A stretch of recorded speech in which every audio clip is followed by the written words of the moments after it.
Hello and welcome to the John Bell Croyden podcast with your host Alex Johnston. Pharmacy pioneers since 1798, John Bell Croyden will boost your health and well-being by bringing you fresh, regular content and interviews with fascinating guests.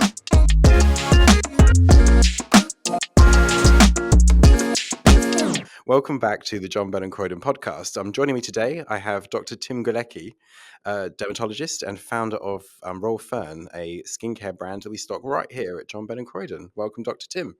Hello, Alex. Thank you for having me. You're very welcome. I understand you flew in from Munich this morning just to see us. Yes, I took the early flight, saw patients this morning, and now I'm here with you. Wonderful. Well, we're very glad you are. So, Royal Fern, we've stocked you now, I think, 2 and a bit years? Yes, I think 2.5 years.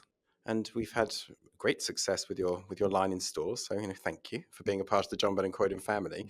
Our podcast series is around for our listeners to understand the sort of founding story of our brands and why we chose to stock them. So it's exciting to have an actual founder with us to talk about the inspiration behind Royal Fern and what led you to, as a dermatologist, to launch your own skincare line. So I launched Royal Fern now longer than I always think it is. It's 9 years. And I'm a dermatologist based in Munich. So I have my clinic in Munich since more than 20 years. And I'm seeing patients for general dermatology, but also for aesthetics, of course, or Botox fillers, lasers, whatever, but also general dermatology. And we always had a department where we had therapists doing facials and skincare regimens. And of course, patients at a certain point ask me, why don't you do your own skincare line? And then I started to think about it, and I realized it's not so easy like we sometimes think, because there are so many skincare brands out there now. You have to partner with a biochemist, because even if you know a lot about skin and ingredients, you still have to someone who knows to do or to put your ideas into a real product. And then I started to brainstorm about what kind of ingredient I would like to make the heart of my own skincare line. And as I strongly believe, besides of sunscreen, SPF, I believe in antioxidants. I looked for an antioxidant maybe which is pretty unique and no one else has. And I read a study from Sloan Kettering, which is a hospital in New York, and they gave supplements out of fern to melanoma patients because fern is protecting the cell DNA from UV rays. Important to say, it's additional therapy. It's not a first-line therapy. It's just an additional therapy. And then I started to dive into fern. We all know ferns. It's a pretty plant, but we never thought about any medical reasons to use it. But if you go to other parts in the world, for example, Korea, where we do sell Royal Fern, or also Russia and Latin America, fern has been known for centuries as a medical plant because it's highly anti-inflammatory and very strong antioxidative. And this is when me and a biochemist, we started to look into that ingredient. Then it took another 2 years until we launched the first product line. And funny enough, we didn't launch in Europe, not in Germany, we launched in the States. We launched with Bergdorf Goodman. And we were the first German skincare brand to launch exclusively with Bergdorf Goodman. And we are still with them today. And it's still going well. Yes, still going well. So the fern, because it's a plant that likes shade. Yes. So like me. Well, I think you're the other person I've ever met paler than I am. So is it because the plant likes to be in the shade? Is that how it's developed its sort of ability to adapt? Yeah, that's a good point. So if you think about ferns are around 400 million years. So it's 400 million years of research. So there must be a reason. They are one of the first plants who came from the ocean to land. They are very resistant to everything, to sunlight. They never lose the leaves, they're evergreen. So they are very powerful little plants, which are almost all over the world. And they are one of the strongest antioxidants in nature. And at the end, being a dermatologist, all I want is to protect the skin, which we need antioxidants. And so the process of taking a fern and turning it into a skincare product is, obviously there's how do you actually extract the ferny goodness? That's a good point. So developing a skincare product is much longer than I thought, like I mentioned before. So it takes you usually 6-7 rounds. So 2 years, I would say, one product. Right now, we are a little bit faster, 1 year. We use our own homegrown fern. It's a very special type of fern. It's the Royal Fern, actually. So we didn't choose the name because royal is always nice. Yet it is. Yes, it is. But it's a special type of fern, Osmunda regalis in Latin or Royal Fern in English, which we grow and we use the extract out of the leaves, encapsulate that into liposomes, and the liposomes do release this ingredient over a period of 12 hours. Oh, so there's a slow time release Yeah. naturally Yes. occurring from the. And for this technique, I hold the patent. So the Royal Fern complex is a patented complex. And you apply that complex to all of your products. Yes, yes, yes. So it's the heart of all our products.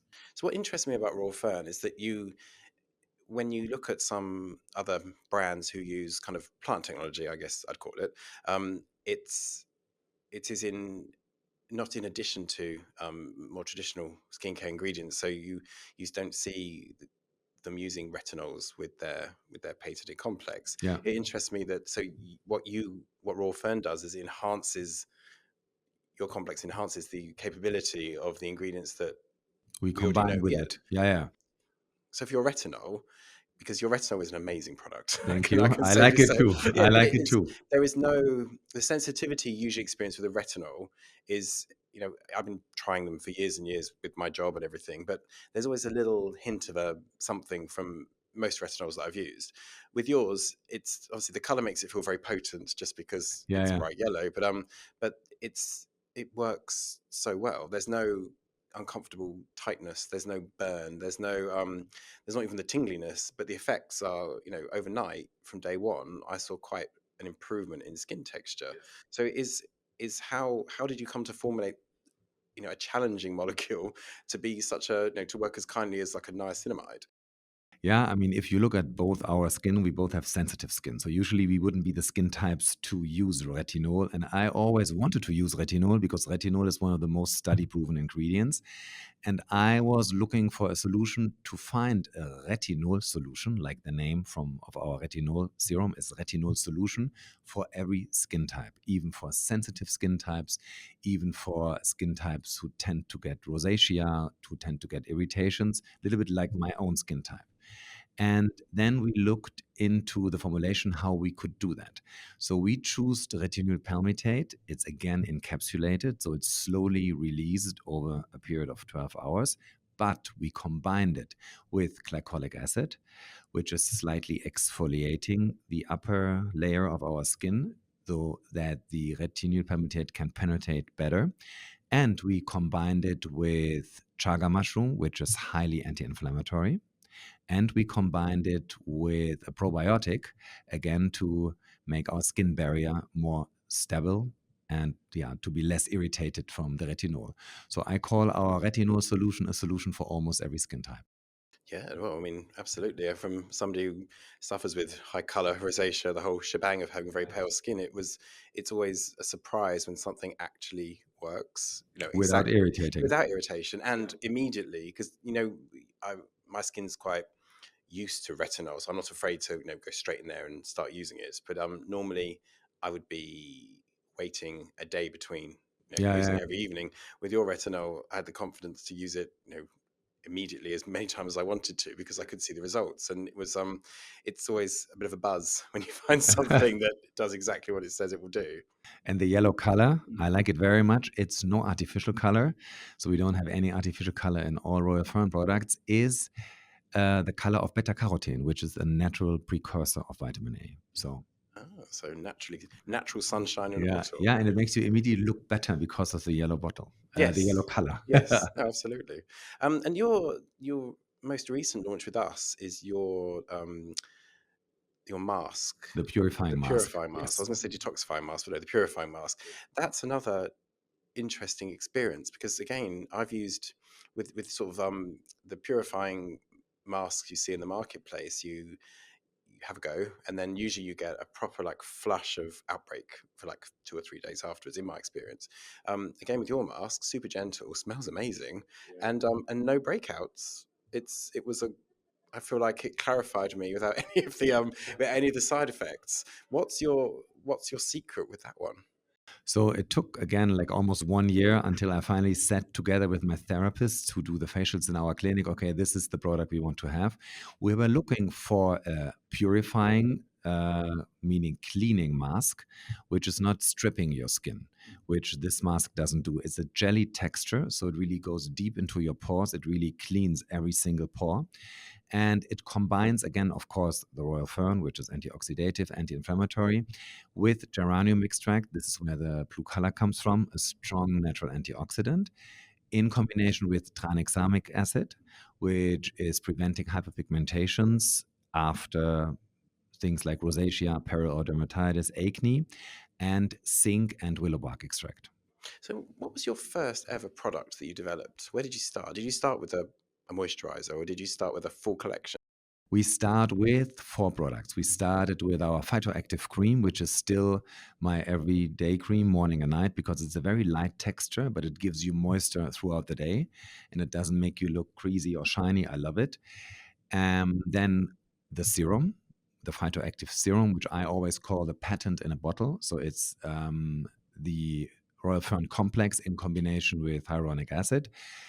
Then the eye cream, which is a great texture. I love to use it overnight as a mask. It combines the complex with vitamin C against dark circles and also chamomile against puffiness. And the fourth product we launched with was the cleansing balm, another bestseller of ours because it's non-stripping, but it's deeply cleaning. It's the complex, of course, in combination with cucumber and hyaluronic acid, which both are moisturizing, and green tea, which is strongly antioxidative again. So it's not only cleaning, it's already treating your skin. So, your serum is actually the closest to the pure form of your complex, Yes, which is what makes it so yes. potent. So whenever patients or friends ask me which product I should try, because sometimes we all know it's pretty hard to change the cream you love or whatever, then I say, okay, why don't you try the serum? Because you get to experience how strong the Fern complex is, and you really see the result, and you can combine it with all other products you're currently using. So, as a dermatologist as well, and obviously you practice in Munich, do you do you see a lot of changes in the way people are approaching skincare these days? Because we've noticed here that our demographic is getting younger, Yes. and a lot more younger people are investing, sometimes a little early, but they're investing in their skin. So, have you seen the same change in Germany, where sort of the Generation Zers are getting sort of in there earlier than the millennials ever did in terms of looking after their skin? Yeah, if we speak about treatments, clear yes. So I have patients, I don't treat patients for aesthetic treatments under the year of 18, which is still pretty rare, but sometimes it can occur that people ask me, okay, would you mind doing my lips? No, when you're not 18, no. But yes, patients are much younger because they want to do smaller treatment steps, less Botox, less fillers, less things like PRP, very gentle, but they want to prevent skin aging because maybe they've seen in the older generation, if you start too late, let's put it that way, it might be too late. And in terms of skincare, the people are much more educated, which I like due to social media. So it's much more fun to talk to my patients about skincare because they know a lot. And they start earlier with skincare products according to their skin type. What's the most common treatment that younger people will be asking you for then? I would say it's facial. So the first contact with your dermatologist always starts in puberty. So you have pimples, you don't want the pimples, and maybe you saw in your parents' generation, if you don't do anything against the pimples, you can keep scars. So people come and ask the dermatologist for facials, for treatments, for peeling, microdermabrasion, aquadermabrasion, microneedling, and also for prescription medications like vitamin A, like isotretinoin, which is another form of vitamin A. So this is the first contact. In terms of aesthetics, I would say it's lips and it's Botox for the frown lines. Because again, if you start this early, early means like 25, not 18, then you can prevent the wrinkles.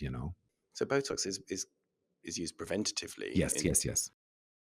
Because it inhibits the movement of your muscles, of your frown lines.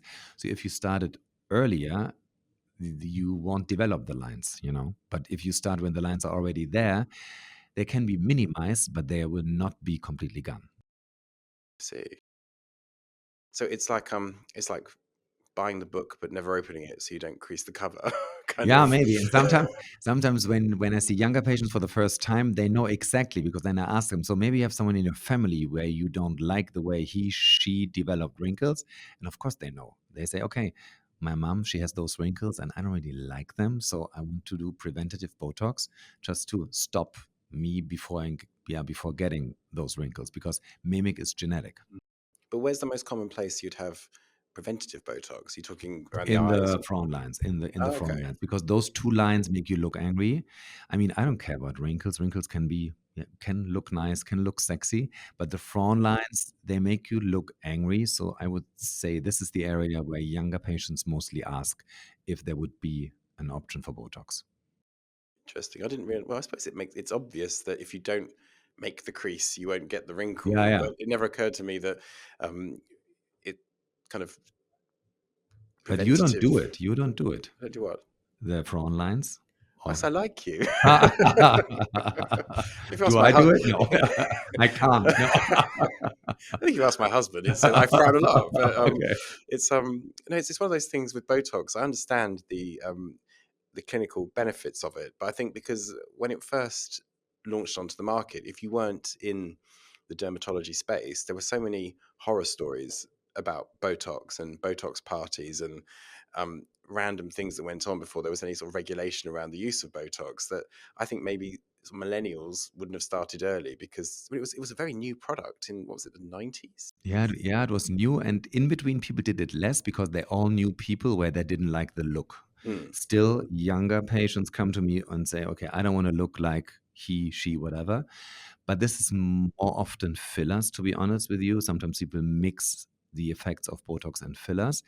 But because you mentioned Botox parties, we always have to make sure that Botox is a medication. So you always should do it with, yeah, in a proper medical setting because you can have adverse events, you can have allergies, you can have reactions. So you should never do this at home with a friend while drinking a glass of champagne. So better do the Botox beforehand professionally and then take your doctor for a glass of champagne.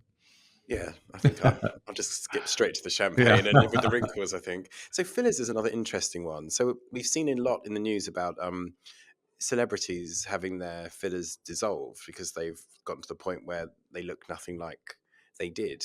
So if you're having fillers are made of hyaluronic acid, aren't Yes, they? And yes, and they can actually physically change the shape of your yes. face. Fillers do fill up a wrinkle, while Botox is temporarily paralyzing the muscles, your mimic muscles.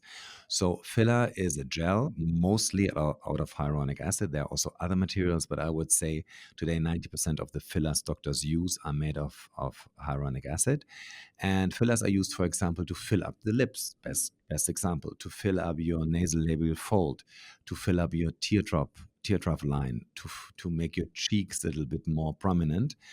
And this is where we use hyaluronic acid. And yes, the examples you mentioned, which we've all seen on social media, a lot of people ask me to comment on it, which I never do because a doctor, I think, should never really comment. Because if someone thinks he, she is beautiful like that, Fair enough, yeah, absolutely. it's like this. But yes, the good thing about hyaluronic fillers, at least you can dissolve them. So if you don't like the look, you can use a special enzyme, hyaluronidase, and can dissolve the filler after. So how would it last? How long would it last? Just if you had a hyaluronic acid filler, what's the lifetime of it? Usually it's about, depending where you do it, between 3 to 6 months. So the more you move the area where you inject the hyaluronic acid filler, the faster it dissolves. For example, the lips, because you talk a lot or you kiss a lot, whatever, it dissolves usually after 3 to 4 months, to be honest with you. And when you do it in your tear trough or cheekbones, it can last up to 6, 7, 8 months.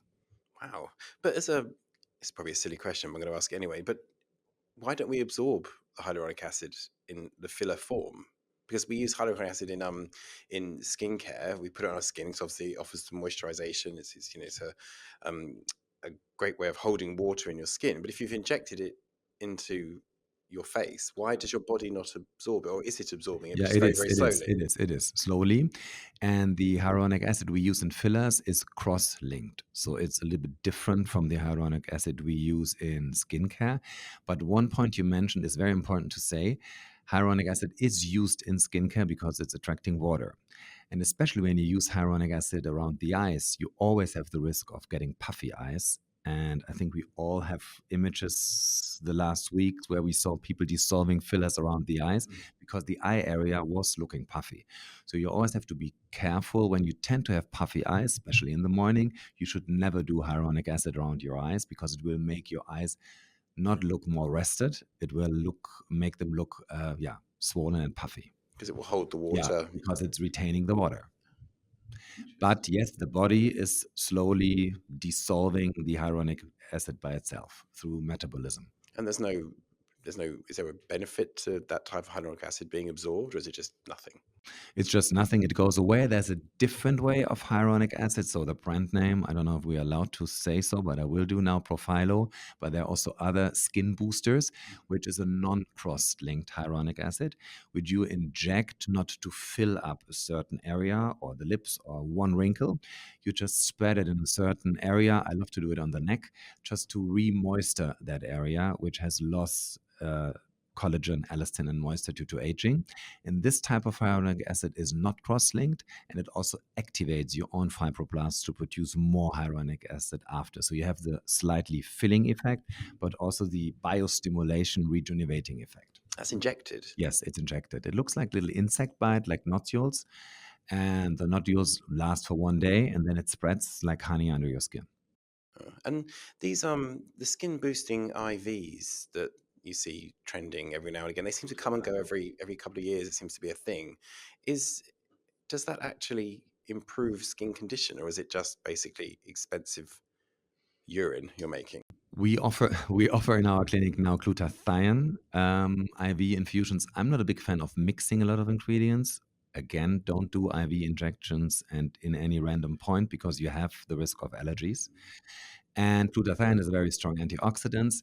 Back to your question, I think it's a good add-on. So I always say the way to beautiful skin is a lot of little mosaic stones. So it's your genetics, first of all. It's protecting yourself from the sun. It's using the right skincare. It's doing treatments according to your skin types. It's maybe using collagen powders. It's maybe using supplements. It could help to do IVs, but it's not one single thing which is like, The answer. the only answer. So if you would ask me for the one thing, it's sun protection. Yes. Oh, absolutely. Because it also protects you from cancer. So we go away from just looking better, also preventing cancer. Yes. No, we promote SPF here like it's going out of fashion, which it never will. So your top 3 tips for, say we have a listener who's getting into skincare or is interested in having a treatment but is a bit new to it or nervous about it. What 3 steps would you advise they take to get themselves immersed into the world of dermatological beauty? First and most important, like you mentioned before, is start using an SPF, especially when you're out, when you work a lot in front of a screen. You also should use a mineral SPF inside because also skin aging, hyperpigmentation can be caused by blue light from your phones. So number 1 is SPF. Number 2 is add antioxidants to your skincare routine because this is one of the most study-proven ingredient group we have today. Antioxidants are fern extracts like in Royal Fern, but also vitamin C, coenzyme, so a lot of antioxidants. So add one product, ideally a serum or maybe an ampule. And last but not least, find a moisturizer according to your skin type. Sometimes you have to try, go to a place like John Bell Croyden where you have honest people explaining the different products, different price ranges as well, and choose the right moisturizer according to your skin type. Excellent advice, Doctor. One last question. What is going to be new for Royal Fern in the coming months, years? What's your ambition for your brand, and what exciting things can we expect to see? So the new product in fall will be our barrier solution because Royal Fern is all about protecting your skin, me as a dermatologist. The barrier solution will be probiotics to strengthen our skin barrier because a lot of us do too many skincare steps. And sometimes this leads to irritation, leads to worsening of rosacea, etc. So the barrier solution will be a solution again for every skin type, like the primer before you follow with the other steps. And beginning of new year, we will adapt a peeling, which we do in our clinic in Munich. It's a triple peel. It's a combination of a physical peel, of a chemical peel, and of an enzymatic peel, all in one peel. Wow. So That sounds sometimes very the good. idea starts in the clinic. As all good treatment should, really. I mean, if I always like to think it kind of starts there and then trickles down into Yeah, and then skincare, and then sometimes the biochemist tells me, okay, this is a great idea, but you cannot realize this. But then we always find a way, it's a long procedure. an interesting thing you just said is the world of skincare, obviously fascinating, and there's been so much in the news and so much sort of chatter around the industry with the overstimulation of skin. So we've gone from, in the UK especially, a generation who were fairly interested in skincare to another generation who really sort of started to get into it, to a younger generation who are obsessed with it. And we're seeing more and more people overstimulating their skin or over processing their skin by having a 30-step skincare routine which they're completing end to end every single day. Your comments just a moment ago, you're saying we're trying to simplify it because people's barrier defenses, their microbiomes are being just devastated by the fact that they are using products one they don't know enough about. When you hear about teenagers using AHAs and BHAs, you think, Or children using retinol serums on TikTok. You're exactly, like, which what? is the insanity of just children using grown-up products, Yeah. especially some of the price points that these products sell at. But is it have we gotten to the point now where the market is so saturated with newness coming in from skincare that the consumer is having to think twice before they really sort of commit to trying different things? Because are we being encouraged to overprocess our skin? And now, as a dermatologist, are you pulling everybody back to where we should be and saying, 3 products, 4 products, or 3 products in SPF is probably enough to maintain your skin's condition for life, rather than 20, 30? I spoke to somebody 2 weeks ago who does an alpha hydroxy peel on their face every day. Wow. Every day. I mean, one, who has the time, and two, I'm surprised there was any skin left. It would just Yeah. be bone. But do you think is that a worrying trend for a dermatologist? Yes, it is. It is. It's also because of social media, of course. Um, like I mentioned before, 3 steps is enough. You can always add a good cleansing product and one maybe problem solution product, according to the problem you think might be your skin problem. And as a dermatologist, we see a lot of cases of peral oral dermatitis, which is a kind of irritation in the oral area due to overuse of products. And this sometimes leads patients then to use this over-the-counter steroid creams, and it gets worse and worse and worse. So don't overuse products. 4 or 5 products are more than enough. And if you are doing it at home treatment once a week, is that generally the rule of thumb, that no more than? That's fine. And professional peelings, often my patients ask me, oh, I like to do a physical peeling, a microdermabrasion every week. I said, no, every 4 weeks, because the natural cell turnover of our skin is 4 weeks. So you can do in between other treatments. I like LED mask. I'm doing an LED mask myself every day, or like 5 times a week. I'm doing face yoga, 5-6 minutes. So there are things you can do in between, but don't overtreat your skin with active ingredients. Excellent. No, I'm very much behind that. And one last silly question. Is it better, I've been having an argument with somebody about this, is it better to remove your cleanser with a flannel or with just using your hands? What is the preferred method of, if you're at home, of cleanser removal? I like to use my hands because it's also a little bit like me time in the evening. So I like to touch my face and clean my face deep with water. And the flannel, if you only use it one time, it's not really sustainable, to be honest with you, because you Oh, throw it Dr. Timm, you away. just shut me down. The German I doctor washed them. comes, you wash them, okay? Then you could develop an allergy against the washing detergent. No, that's a little bit overthought now. So whatever you feel, most important is clean your skin, especially after a day at work in the city, because urban pollution is also one of the biggest triggers of skin aging, not only sun. So cleaning is essential. And I'm going to put that down as a half a point to me. Thank you very much, Dr. Timm. It's Thank been you very wonderful to much. talk to you, and we look forward to seeing you again. I will be back for sure. Wonderful. Thank Thank you. you.